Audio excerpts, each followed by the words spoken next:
Hey, bienvenue dans cette quatrième capsule. Aujourd'hui, on dit non aux devoirs non faits. Dans cette capsule, je vais te parler de ton sac d'école, de la routine au retour de l'école et de la planification de tes devoirs et de tes leçons. Allez, on commence par le sac d'école. Donc, imaginez-vous comment c'est simple de faire le sac d'école avec le système de couleurs que j'ai fait dans la capsule numéro 3 avec vous.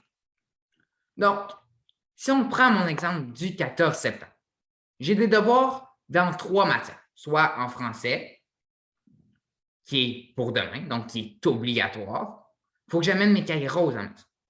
En sciences, qui est après-demain, il faut que j'amène mes cahiers rouges à la maison. Puis, en histoire, je vais amener mes cahiers à la maison, mes cahiers jaunes, parce que j'ai un devoir qui est dû pour vendredi. Moi, là, en passant, mon casier, là, il a toujours été à la maison. Regardez ce que je me suis fait à la maison, à comparer de dans ma case, ça fait que je vais être stressé tout le temps d'avoir oublié quelque chose à l'école. Ma case là, à l'école là, est faite seulement pour mon manteau, mes souliers, mon lunch, etc. Les avantages là, que j'ai trouvés d'avoir son casier à la maison, là, c'est que premièrement, je vais être beaucoup moins stressé pour deux affaires.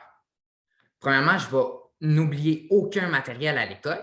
Faites attention, par contre, il ne faudrait pas les oublier à la maison, sinon c'est un petit peu dommage. Et parce que je veux pouvoir m'avancer de façon illimitée, j'ai tous mes cahiers à la maison. Ce que je veux dire, c'est dans mon 15 secondes que j'ai pour faire mon sac d'école, avant que l'autobus arrive, là, je sais que j'exagère un peu, là, mais bon. Je n'aurai pas besoin de me dire, OK, est-ce que ce soir, je pense que je vais avoir le temps de faire ça, donc j'amène ces livres-là? Non, non.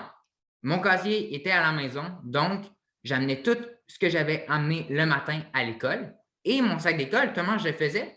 Ben, c'est la veille. Donc, le mardi 14 septembre, après avoir terminé mes devoirs, je vais faire mon sac d'école pour le 15 septembre. Je ne ferai pas ça le matin en étant stressé de manquer l'autobus, puis d'avoir oublié quelque chose. Non, non, je fais ça la veille, comme ça, je suis relax. Puis le matin, en me levant, ben, je le sais que mon sac d'école est déjà prêt. Puis moi, ce que je faisais, je le mettais direct à côté de la porte. Comme ça, je n'ai même pas besoin de le trimballer dans la maison. Il était direct à côté, prêt à partir avec moi le matin.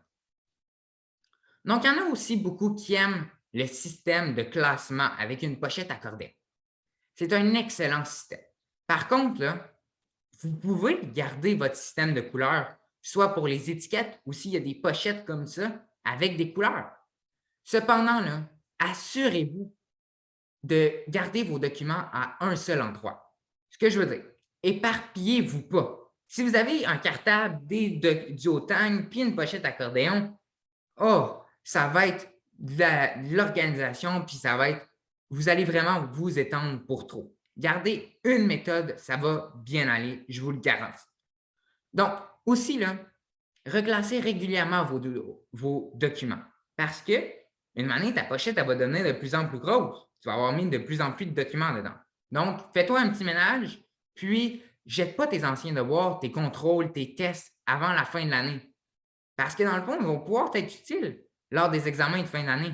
Moi, là, souvent, je faisais juste réviser mes examens avec mon étude. Là.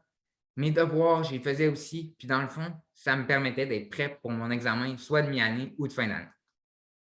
Maintenant, on parle de la routine au retour de l'école. Gaming, on écoute Netflix, puis on s'en va se coucher peut-être. Ouais, c'est sûr que c'est bien le fun. Ça. Mais si tu fais tout ça avant de faire tes devoirs, là, tu n'auras plus le goût de faire tes devoirs. Ou ben même, j'ai pas vraiment le goût, moi, de faire des devoirs, mais j'ai fait quand même pour m'en débarrasser, pour pouvoir me garder en tête que je vais être motivé parce qu'après ça, j'ai le goût d'aller gamer, j'ai le goût d'aller écouter ma série Netflix, puis j'ai le goût d'aller me coucher. Mais bon, moi, là, ce que je fais, là, c'est pour quand j'arrive de l'école, donc j'arrive à la maison, je me prends toujours 30 minutes à moi pour faire des petites affaires dans la maison, soit vider ma boîte à lunch, aller jouer un peu, etc. Comme ça, dans le fond, je me permets de remettre un petit peu, comme on pourrait dire, mon cerveau à zéro avant de commencer mes devoirs et d'être super bien oxygéné pour aller étudier. Par contre, ce qui est bon, là, moi, ce que je fais, là, c'est en arrivant à la maison, je me lave les mains parce qu'on a touché à tout à l'école. Je me change, puis je prends une bonne collation. Regardez, je me change, je me mets en mode relax, mou un peu, pour étudier puis être confortable. Maintenant, là, on va parler de ton environnement de travail. Tu sais, au primaire, là, la table de la cuisine, là, c'était correct, tu étais capable. Mais niveau concentration au secondaire, là, c'est vraiment pas l'idéal. Ce que je te conseille, c'est un environnement calme, bien éclairé, puis s'il y a beaucoup de bruit chez vous, mets-toi de la musique avec des écouteurs. La musique, ça peut être de la musique reposante qui peut être envisagée, mais je ne te conseille pas d'écouter ton meilleur hit parce que là, tu vas te mettre à danser, puis là, tu ne seras plus productif envers tes devoirs. Aussi, là, essaye d'éviter toute source de distraction, que ce soit ton volant de course, ta télé, ton téléphone cellulaire, tes textos. Moi, là, ce que je fais avec mon téléphone, là, c'est que je me le mets en mode focus, en mode concentration sur mes appareils. Dans le fond, la planète n'arrêtera pas de tourner durant ta soirée d'études. Là. Tu peux faire ça, là, puis tu peux y revenir après. Mais comment je planifie ma soirée d'études? En fait, là, je me fais des plans d'études.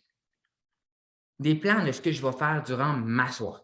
Ces plans-là, je vais vous les rendre disponibles pour que vous aussi, vous puissiez les bénéficier.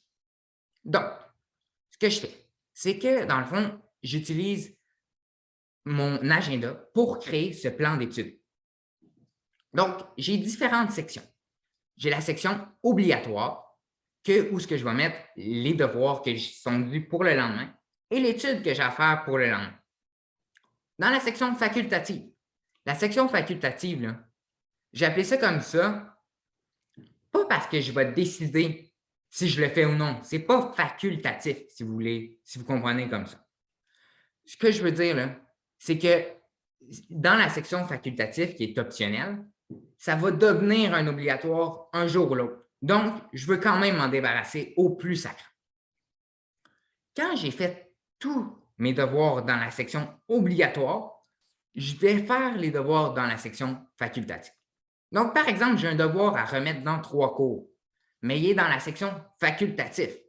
Mais dans le fond, je sais que ce devoir-là, une année, va devenir obligatoire. Puis moi, ce que je veux, c'est par le temps qu'il devienne obligatoire, je veux qu'il soit fait. Comme ça ne deviendra plus un obligatoire, il va être déjà fait. Aussi, un autre exemple d'un facultatif, ce serait commencer à étudier pour un examen qui est dans une semaine ou compléter un travail non terminé, qui est pour plus long. Donc, il y a aussi une section pause. Moi, ce que je vous conseille, là, la section pause est ici, c'est vous devez là, mettre maximum 1 heure et demie sans avoir de pause. Parce que là après 1 heure et demie, tu n'es plus efficace, tu n'es plus concentré, tu n'as plus le goût, tu n'es plus productif. Fait que moi, ce que je fais, je me donne des pauses avec un temps que je prends. Tu sais, parce que si tu éternises tes pauses, là, au pire, mets-toi une alarme sur ton téléphone. Donc, c'est vraiment important. Prends le temps d'aller soit t'oxygéner, soit faire d'autres choses. Rafraîchis-toi la mémoire, puis après ça, reviens, focus, prêt à recommencer tes devoirs. Aussi, il y a une section projet à long terme. Ça, c'est pour ne pas oublier un projet à venir. Puis, j'ai une section temps libre ou des activités. Bon, dans le fond, si je veux écouter un épisode de ma série Netflix, là, on ne parle pas de la série au complet, un épisode, bien, je vais le mettre là-dedans. Si j'ai une game de hockey, parce que oui, j'ai joué au hockey, bien, je vais le mettre là-dedans. Si je veux planifier gamer avec mes amis, je vais le mettre là-dedans aussi. C'est ce que je vais faire durant mon temps libre ou quand je vais avoir des activités. Donc, j'aime bien aussi écrire à quelle heure je vais débuter mes devoirs, puis à quelle heure je planifie les terminer. Tu sais, naturellement, essayez d'éviter de planifier ça à la légère. Vous êtes quasiment mieux de planifier, ça va vous prendre plus de temps à faire, puis finalement, vous êtes plus productif, puis vous parvenez à en faire plus dans ce même temps-là. Puis, dans le fond, se mettre à un échéancier, c'est le meilleur moyen de rester concentré et de ne pas niaiser. Donc, voici mon exemple pour mardi 14 septembre. J'ai fait mon plan d'études avec mon agenda. Donc, ce que j'ai fait, en français, ce qui est obligatoire, donc ce qui est pour demain, c'est la page 1 à 3. Donc, mardi 14 septembre, je suis venu marquer dans les travaux obligatoires la page 1 à 3 en français. Il faut absolument que je fasse ça ce soir. En optionnel, mais j'ai l'étude du verbe aimer, donc je le mets dans la section facultative. En histoire, je n'ai rien d'obligatoire, mais j'ai la carte du Canada à compléter, donc ça vient dans les facultatifs. Puis finalement, en sciences, j'ai rien d'obligatoire, mais j'ai la page 8 à 15 à faire, donc ça s'en va dans le facultatif. Par contre, là, moi, ce que je vais faire après avoir fini la page 1 à 3 en français, je vais aller faire la page 8 à 15 en sciences. Je vais m'avancer dans ma carte du Canada. Je vais étudier mon verbe aimer parce que tous ces trois éléments-là, là, ils vont se ramasser dans les prochains jours à être des obligatoires. Par exemple, la carte du Canada est à remettre pour vendredi. Donc, jeudi, elle va être un obligatoire à faire. Ce que je fais là, pour vous aider à définir ce qui est le plus important par commencer, avec quoi je finis dans ma soirée d'études, c'est qu'on va marquer des petits numéros sur le côté. Donc, on va les classer en ordre d'importance. Moi, ce que je fais, là, je commence toujours par ce qui me demande le plus de concentration, le plus d'effort. Je vais essayer aussi d'alterner entre ce qui est le plus facile, mais ce que je veux, c'est finir par ce qui est le plus facile. Aussi, là, je vais essayer d'alterner entre mon intérêt pour la matière. Donc, si j'aime moins une matière, je vais commencer par ça pour qu'après, je fasse une matière que j'aime un peu plus, etc. Donc, on reprend l'exemple du mardi 14 septembre. Donc, dans mon obligatoire, j'ai la page 1 à 3 en français. Donc, je vais faire ça la première chose. C'est mon obligatoire. Par contre, dans mes optionnels, j'ai 3 éléments. Donc, ça, je vais pouvoir les mettre en ordre de priorité selon vous. Donc, moi, personnellement, j'aurais fait la page 8 à 15 en sciences parce que ça va être dû obligatoirement demain et parce que, dans le fond, ça va me prendre plus de temps à faire des sciences. Ça va me prendre plus de concentration, puis le devoir il est quand même plus long qu'une carte du Canada. Je vais finir avec la carte du Canada parce que c'est du coloriage. Puis je vais étudier mon verbe aimer parce que je veux diviser mon français en deux. Puis le verbe aimer, ça ne prend pas tant de temps que ça, l'étudier. Donc, le vendredi, là, ce que je me fais, c'est mon plan d'études que j'appelle hebdomadaire. C'est tous mes devoirs de la semaine prochaine vont être réunis dans ce document-là. Ce que je fais encore avec mon agenda, c'est que je vais prendre mon 15 minutes un vendredi soir pour, dans le fond, faire ce plan-là que je vais utiliser pour définir ce qui est le plus important à commencer. Donc, je vais regarder la prochaine semaine. Puis, je vais dire, donc, lundi, j'ai un examen de maths. Donc, je vais étudier vendredi, samedi et dimanche pour mon examen de maths. C'est pour ça que j'ai mis des vendredis, samedi, dimanche. Donc, mardi, j'ai le résumé du chapitre 1 à 5. J'ai défini quand je vais faire ça, donc samedi et dimanche. J'ai la carte de géographie et la feuille de verbe le mercredi. Donc, je veux faire ça vendredi. Moi, ce que je fais là, le vendredi, là, je me mets tout le temps un peu de travail à faire. Pas des grosses affaires, mais ça me permet d'avoir déjà commencé mon week-end. Comme ça, la charge de travail du samedi-dimanche est moins grande. C'est plus encourageant. En jeudi, j'ai à remettre la recherche en histoire. Et finalement, j'ai vendredi l'examen de sciences du chapitre 1 à 3. Donc, je vais faire ça vendredi, samedi et dimanche.